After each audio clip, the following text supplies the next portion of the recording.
कर्पूरगौरं करुणावतारं संसारसारं भुजगेन्द्रहारं सदा वसन्तं हृदयारविन्दे भवं भवानी सहितं नमामि। हर हर महादेव सभी को। एक नगर में एक बहुत धनवान साहूकार रहता था, जिसके घर में धन की कोई कमी नहीं थी। परंतु उसको एक बहुत बड़ा दुख था कि उसका कोई पुत्र नहीं था। वह इसी चिंता में दिन रात लगा रहता था। वह पुत्र की कामना के लिए प्रत्येक सोमवार को शिव जी का व्रत और पूजन किया करता था तथा सायंकाल को शिव मंदिर में जाकर शिव जी के सामने दीपक जलाया करता था। उसके उस भक्तिभाव को देखकर एक समय श्री पार्वती जी ने शिवजी महाराज से कहा कि महाराज, यह साहूकार आपका अनन्य भक्त है और सदैव आपका व्रत और पूजन बड़ी श्रद्धा के साथ करता है। इसकी मनोकामना पूर्ण करनी चाहिए। शिवजी ने कहा, हे पार्वती, यह संसार कर्म क्षेत्र है। जैसे किसान खेत में जैसा बीज बोता है वैसा ही फल काटता है, उसी तरह इस संसार में जैसा कर्म करते हैं वैसा ही फल भोगते हैं। पार्वती जी ने अत्यंत आग्रह से कहा, महाराज, जब यह आपका अत्यंत भक्त है और इसको किसी प्रकार का कोई दुख है तो उसको आपको अवश्य ही दूर करना चाहिए, क्योंकि आप सदैव अपने भक्तों पर दयालु होते हैं और उनके दुखों को दूर करते हैं। यदि आप ऐसा नहीं करोगे तो मनुष्य आपकी सेवा तथा व्रत क्यों करेंगे। पार्वती जी का ऐसा आग्रह देख शिवजी महाराज कहने लगे, हे पार्वती, इसका कोई पुत्र नहीं है। इसी चिंता में यह अति दुखी रहता है। इसके भाग्य में पुत्र न होने पर भी मैं इसको पुत्र की प्राप्ति का वर देता हूँ, परंतु यह पुत्र केवल 12 वर्ष तक ही जीवित रहेगा। इसके पश्चात वह मृत्यु को प्राप्त हो जाएगा। इससे अधिक मैं और कुछ इसके लिए नहीं कर सकता। यह सब बातें साहूकार सुन रहा था। इससे उसको ना तो कुछ प्रसन्नता हुई और ना ही कुछ दुख हुआ। वह पहले की जैसा ही शिवजी महाराज का व्रत और पूजन करता रहा। कुछ काल व्यतीत हो जाने पर साहूकार की स्त्री गर्भवती हुई और 10वें महीने में उसके गर्भ से अति सुंदर पुत्र की प्राप्ति हुई।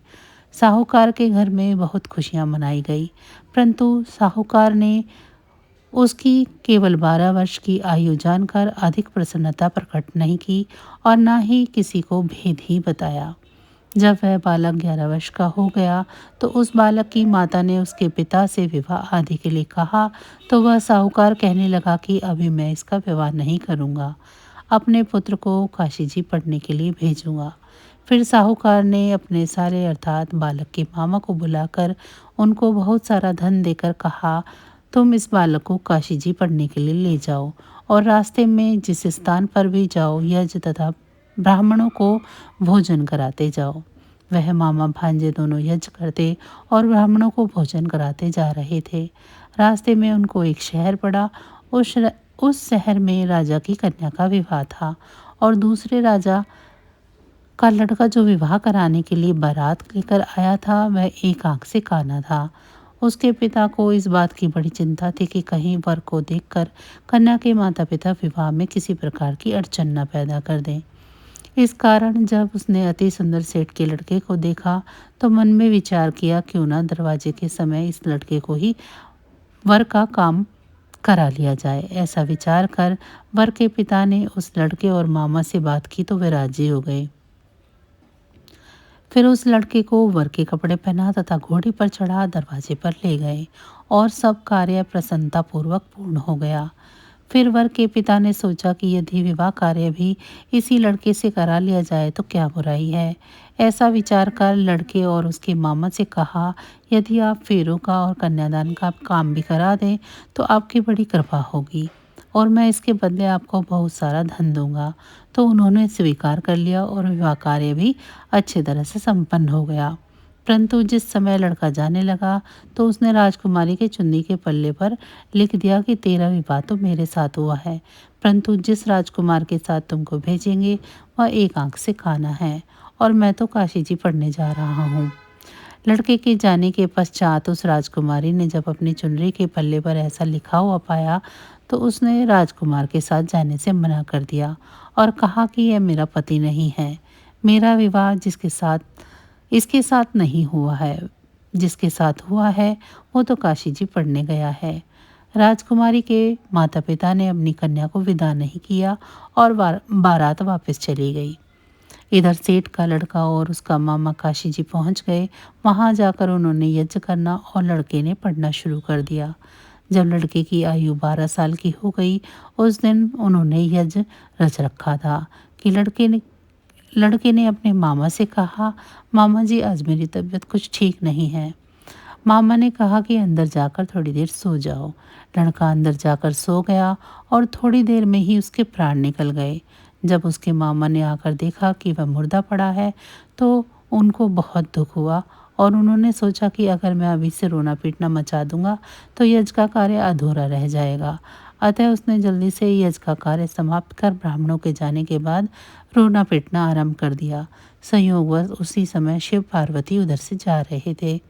जब उन्होंने जोर जोर से रोने की आवाज़ सुनी तो पार्वती जी कहने लगी कि महाराज कोई दुखियार हो रहा है, इसके कष्ट को दूर कीजिए। जब शिव पार्वती ने पास जाकर देखा तो वहाँ एक लड़का मुर्दा पड़ा था। पार्वती जी कहने लगी, महाराज यह तो उसी सेठ का लड़का है जो आपके वरदान से हुआ था। शिव जी कहने लगे, हे पार्वती इस बालक की इतनी ही आयु थी सो भोग चुका। तब पार्वती जी ने कहा कि इसे और आयु दो, नहीं तो इसके पिता माता तड़प तड़प कर मर जाएंगे। पार्वती जी के बार बार आग्रह करने पर शिव जी ने उसको जीवन वरदान दे दिया। शिव जी महाराज की कृपा से लड़का जीवित हो गया और शिव जी और पार्वती जी कैलाश को चले गए। तब वह लड़का और मामा उसी प्रकार यज्ञ करते तथा ब्राह्मणों को भोजन कराते हुए अपने घर की ओर चल पड़े। रास्ते में उसी शहर में आए जहाँ उस लड़के का विवाह हुआ था।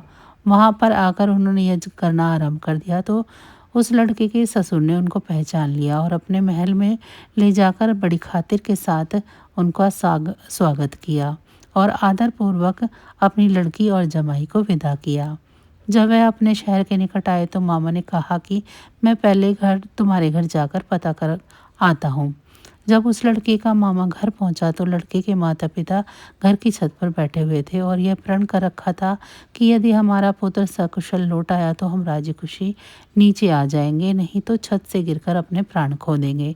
इतने में उस लड़के के मामा ने आकर यह समाचार दिया कि आपका पुत्र आ गया है तो उनको विश्वास नहीं आया। तब उसके मामा ने शपथपूर्वक कहा कि आपका पुत्र अपनी स्त्री के साथ बहुत सारा धन लेकर आया है। तो सेठ ने आनंद के साथ उसका स्वागत किया और बड़ी प्रसन्नता के साथ रहने लगे।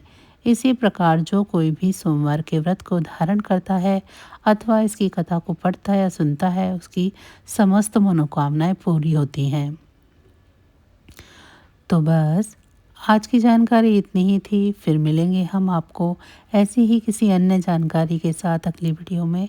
तब तक अगर आपको मेरी ये जानकारी अच्छी लगी है तो वीडियो को लाइक करें। चैनल को अभी तक सब्सक्राइब नहीं किया है तो चैनल को सब्सक्राइब कर लें।